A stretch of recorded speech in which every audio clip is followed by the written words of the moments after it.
Georgetown got started about the same time Colorado got started. 1859, actually late 1858, gold was discovered at the confluence of Cherry Creek and the South Platte Rivers down in Denver. By 1859, there was a rush. It was called the Pikes Peak Gold Rush. In any event, the theory was that if there was gold in those creeks, it had to have washed down from the mountains. So the early prospectors just followed the creeks upstream looking for the mother lode. But in 1864, the Belmont lode hit up in the Argentine, and that started the growth of Georgetown as Colorado's first silver mining town. And what those early miners left us, and settlers and residents of Georgetown in the early days, was about 210 historic structures.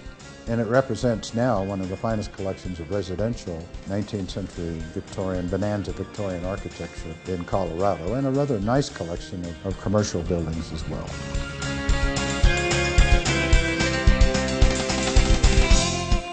Well, I came here, as so many of us did. I came in the 60s, late 60s. I wanted to ski bum for a couple of months, and I ended up staying. I simply fell in love with the town, as so many people do. Loveland Basin ski areas, just 12 miles up the road. A lot of those folks live here in Georgetown.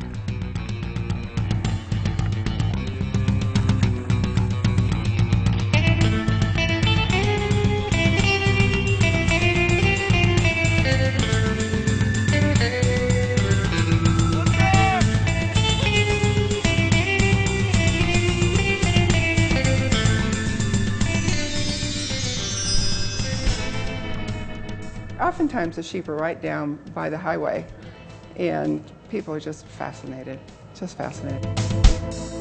We had a whole herd of them over here last week, just across the street from where we are.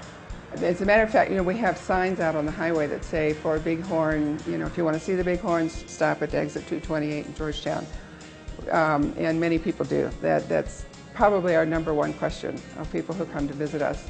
And we have a wonderful viewing station down by the lake, and during this time, during the rutting season, which is November through January, February, the Department of Wildlife have their emissaries down there helping people find the sheep.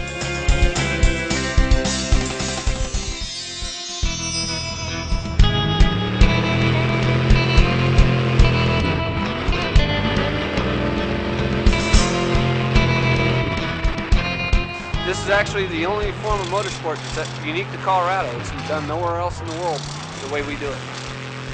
The ice is very forgiving.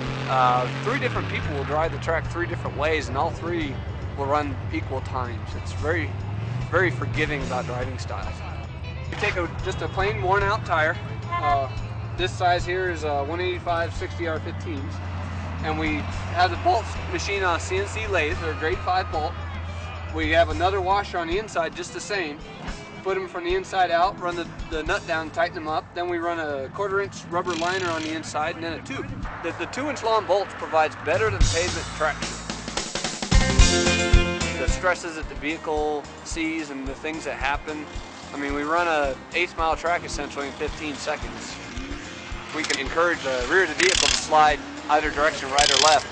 And we'll actually set up for corners before we even get to the corners. We'll slide past our corners, and then we'll be set up for a straightaway.